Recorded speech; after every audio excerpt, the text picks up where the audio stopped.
Hey guys, it's me, EODGamerz here. In a lot of the questions I get is this new Omen Homogenizing Exaltation. How does it work? What does it exactly do? EOD, can you explain it super simply for me and even maybe do a live demonstration and example of how it can practically be done in a good use case scenario? And at the same time, there are not many use cases for a perfect exalted orb who's going to spend 2+ divines for one exalted role, but this is an example. A homogenizing exaltation is a reason why people are using perfect exalted orbs. If you're interested, stick around. We have tons of content to share with you in this deep dive guide. Now, I want to mention quickly, there are two types of homogenizing. Both of them effectively do the same kind of thing, just that one of them is for regal, one of them is for exalted. You can use perfect, you can use greater, or you can use the normal regals and exalted. They don't discriminate between them. Only just make sure you use, if you're using a regal one, a magic to rare, make sure you use the coronation.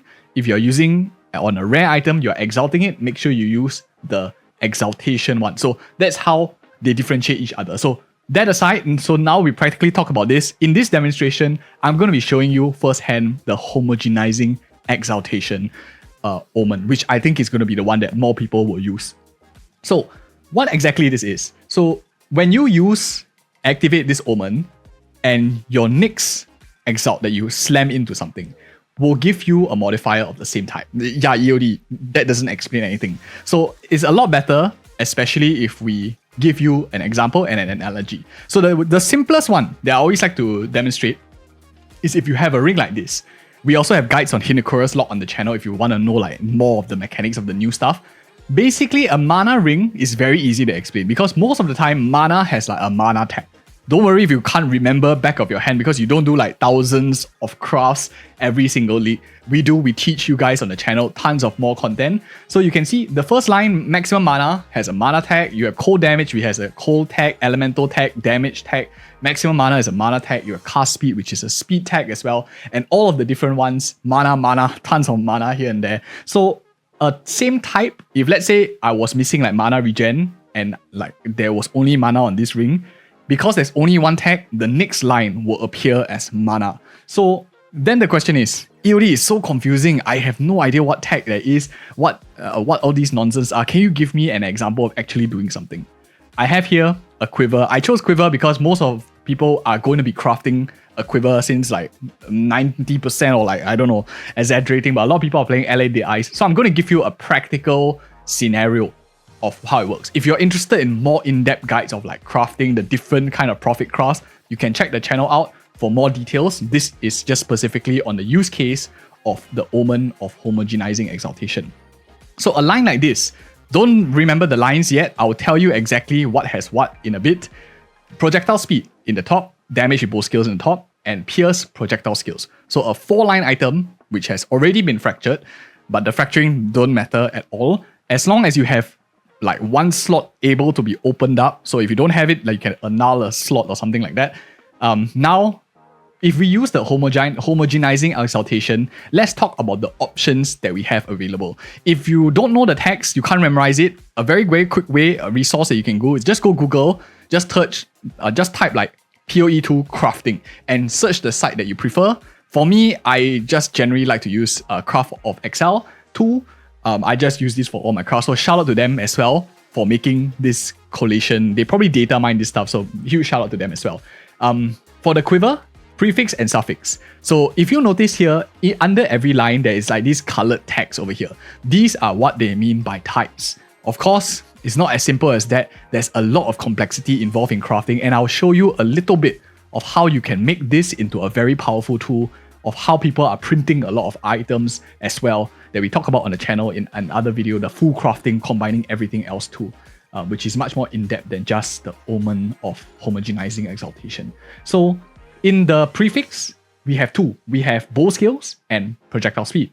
So what that means is currently in the pool of types, we have a damage type and we have a speed type in the pool. Whereas in the suffix, we have pierce has no tag, projectile skills has no tag. So if we were to use a homogenizing exaltation, the next exalt that's going to appear is going to be one of the damage type or one of the speed type. So what are the use cases? Because these two are already, so everything else other than the ones that exist will be options. which means that anything from flat damage, so you can see here, all of these are like very, very nice, beautiful flat damage lines, as well as a speed line over here that we have. So damage lines and this specifically attack speed line. So many different options that can come about already that from the homogenizing exaltations. So one example of doing this is because it's going to add in another type. If you specifically want to find a damage line in your just the top, like the prefix, if you are just using the homogenizing exaltation, because speed exists in the suffix, damage exists in the prefix. Specifically for this example, every different item is a bit different. We can then combo this with something a bit more complicated. Let's say I'm looking specifically for attack speed because it's so difficult to get.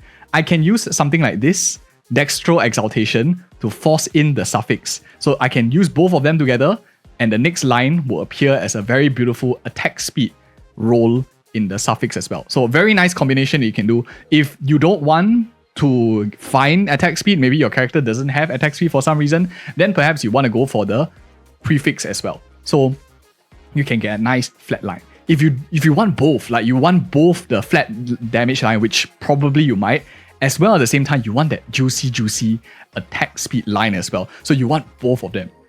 In that case, you can do something like using this greater exaltation. In this case, because there's two lines left, one in the prefix, one in the suffix, I can just simply use a toRandom modifier and it will slap in a nice flat damage line as well as an attack speed line. So this is the complexity of the craft, how you can actually craft certain things like that.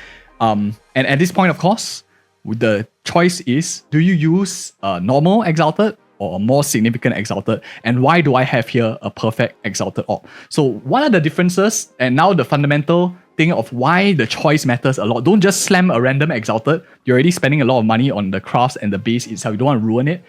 The greater exalted, minimum modifier line 35, perfect exalted level 50. Now this matters a lot. Let's go back into the same side here, the table. If you look at the options, now flat stats are on the left and attack speed is on the right. If I use a perfect, the only line I'm getting is a guaranteed attack speed, max roll attack speed. So I am guaranteed this. Basically a max roll attack speed. That's insane, right? Super strong. Max roll attack speed guaranteed if I use a perfect exalted. If I use a greater exalted, I have a chance of getting a tier 2 at a half. So the suffix you can see is a 2% chance, 2% chance. So because these are the only two lines, it's a 50-50 chance. You save a lot of money using the greater, but if you can guarantee yourself the best in slot, I would prefer to go for the best in slot and spend that 2 divines because that final squeeze of that line is worth it for that tier 1. So that is for the suffix and my thought process of why I'm going for a perfect. In the prefix, on the other hand, if you open up, for example, let's just look at physical, since it's the most general regardless of what elemental you're playing in any league.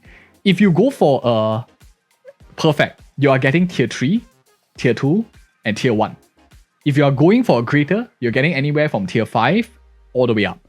I would argue that perfect maybe matters a little bit less for your prefix than your suffix, but still you are going to get a pretty decent line. A tier 3 is a pretty solid line overall, and they are all equal chance, you can see. So you have a very nice, a 33% chance of getting the max roll here, but if you have 5 lines, you only have a 20%. So you want to pay for that. A bit more RNG chance is totally up to you.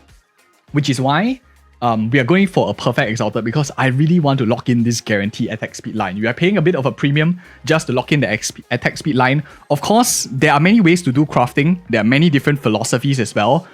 We do printing of these kind of quivers as well. If you're interested to know how I'm doing so many different combinations of crafting, how I make so much money already in Path of Exile 2, I have a lot of guides on the channel teaching you the exact strategies, the best meta strategy, and how I actually print these quivers. And I'm going to be like printing another one right now with these methods that exist in the game. So my thought process, which I share in those videos, I'm not going to use a greater exaltation. I'm not going to slam in 2 perfect roll lines. Some people might, but I personally won't. What I'm going to be doing here, and for this demonstration of this video, is locking in that bottom line, a max roll attack speed, and it's guaranteed. So Exalted Orb, only add suffix modifier. So all that damage line in the prefix, I don't care. I don't want that. I will just take a perfect exalted. I slam it in. We have a tier 1 attack speed, a perfect attack speed line, and that pierce at an enemy can be rerolled later on with an Omen of Whittling. Very fantastic 5-liners, very good already.